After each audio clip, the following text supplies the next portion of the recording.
তো এখানে আমরা দেখতেছি কি, যে এখানে আমি একটা সারফেস আঁকাইছি, যে এটা আমার সারফেস, ওইটা সারফেস। এই সারফেসে দেখা যাচ্ছে কি আমি একটা ভলিউম নিচ্ছি এবং ডিভি একটা ছোট্ট ভলিউম নিচ্ছি। নেওয়ার পরে এইখানে কিউ বেগে একটা, একদিকে গতিশীল আছে আমার একটা কোণা, আবার এটা এটা এটা হচ্ছে একক ভেক্টর। আচ্ছা, এখন consider a close surface S in the moving fluid enclosed by volume V. Let eta be the unit normal vector and q be the velocity of the fluid. Then inward normal is minus q eta.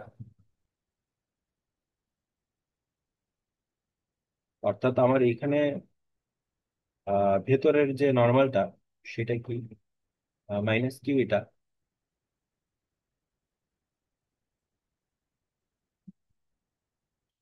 So therefore the mass flow of the fluid, আমাদের mass ফ্লোটা কত, entering per unit time, প্রতি একক সময় inter হচ্ছে এটার মধ্যেকার।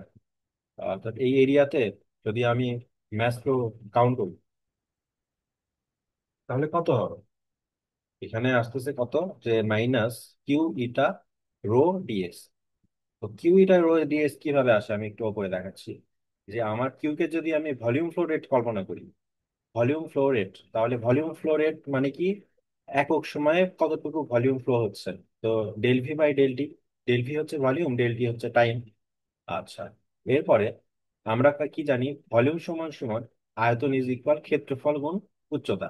তাহলে এ হচ্ছে আমার ক্ষেত্রফল এরিয়া, এবং উচ্চতা হচ্ছে ধরলাম ডেল এক্স। তো ডেল এক্স হচ্ছে যেহেতু একটা উচ্চতা, একটা দূরত্ব,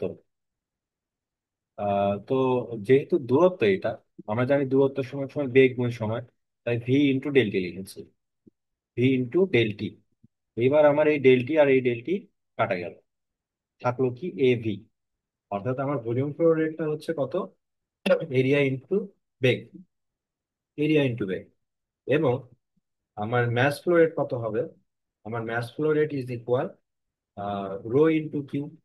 আমরা জানি কি M is equal rho into V, rho into V, rho এটা, আর আমার আয়তন ভলিউম পার ইউনিট কিউ।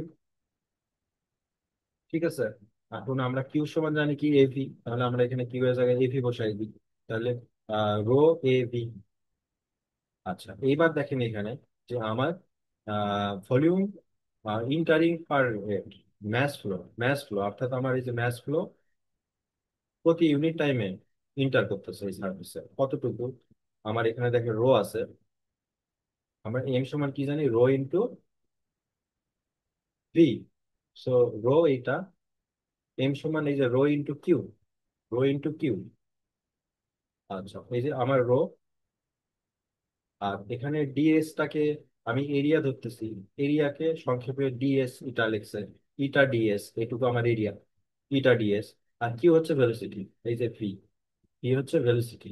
এখানে রো এ ভি হওয়ার কথা ছিল, এখানে ভি এর জায়গায় কিউ নিছে, আর রো রোই আছে, এবং এর জায়গায় ইটা ডিএস নিছে। আচ্ছা, এরপরে আমরা তাহলে এখানে গাউস ডাইভারজেন্স থিওরেমটা যদি অ্যাপ্লাই করি তাহলে কি হয় দেখেন, ডিএস টা ডিভি হয়ে যায়, ইটাটা ইটাটা যখন চলে যায় তখন আমার এখানে ডিএস টা ডিভি হয়ে যায়। ঠিক আছে, so also by the mass within volume V enclosed by, এটাকে ডেল দ্বারা প্রকাশ করতেছি, এবং এটাকে আমরা কি লিখছি, যে রো ডিভি, রো ডিভি। অর্থাৎ আমার এম সমান সমান rho into V, rho into V, V কে ডিভি লিখছে আর কি।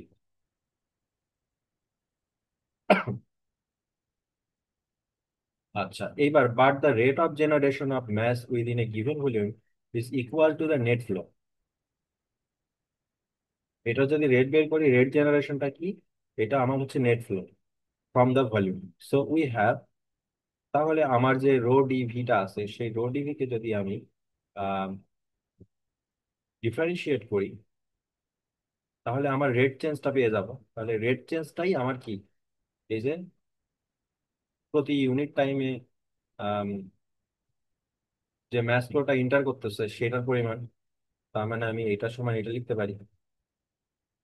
আচ্ছা, এইবার এই যে আমার হচ্ছে ডিডিটি এটা আছে, ডেল বাই ডেল টি, এইটাকে আমি রো এর পাশে আহ, ভেতরে দিয়ে দিচ্ছি, ইন্টিগ্রেশন সাইনের ভেতরে দিয়ে দিচ্ছি। তাহলে ডেল কি, del rho divided by del T plus, এই পাশে মাইনাস ফাংশনটা এই পাশে নিয়ে এসে প্লাস হয়ে গেল, প্লাস এটা। তো এটা আমার তাহলে কিসের সূত্র করছে? দেখেন, del rho by del P plus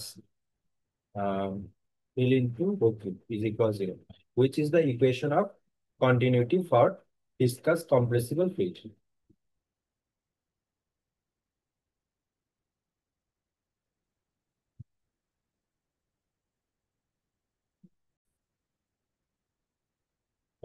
So now for incompressible fluid, যদি compressible fluid না হয়, incompressible fluid হয়, তাহলে আমার যে রো সেটা তো অবশ্যই কনস্ট্যান্ট, তাই না? আর যদি কনস্ট্যান্টের ডেরিভেশন কি, জিরো। আচ্ছা, তাহলে আমার 4 নম্বর ইকুয়েশনটাতে কি আসে?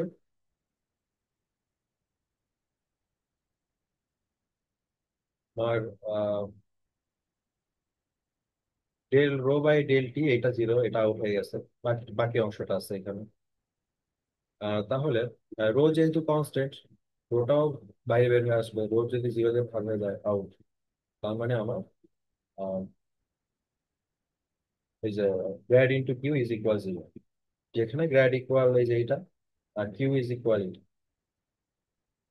এটাই আমার কি ভেক্টর ফর্ম, দেখেন এটা ভেক্টর ফর্মে আছে। এবার যদি আমি ভেক্টর ফর্মকে কার্টেসিয়ান কোঅর্ডিনেট আনি, তাহলে এই যে আমার এটার মান এখানে, আর এই যে কিউ এর মান এটা, আমি এই জায়গায় এই দুইটা মান বসাই দিয়ে গুণ করে দিলাম। গুণ করে দিলেই আমি হচ্ছে কি পেয়ে যাবো, এই যে আমার অরিজিন আই আর আই গুণ হয়ে ওয়ান হয়ে গেছে। আই, আই ডট আই মানে ওয়ান।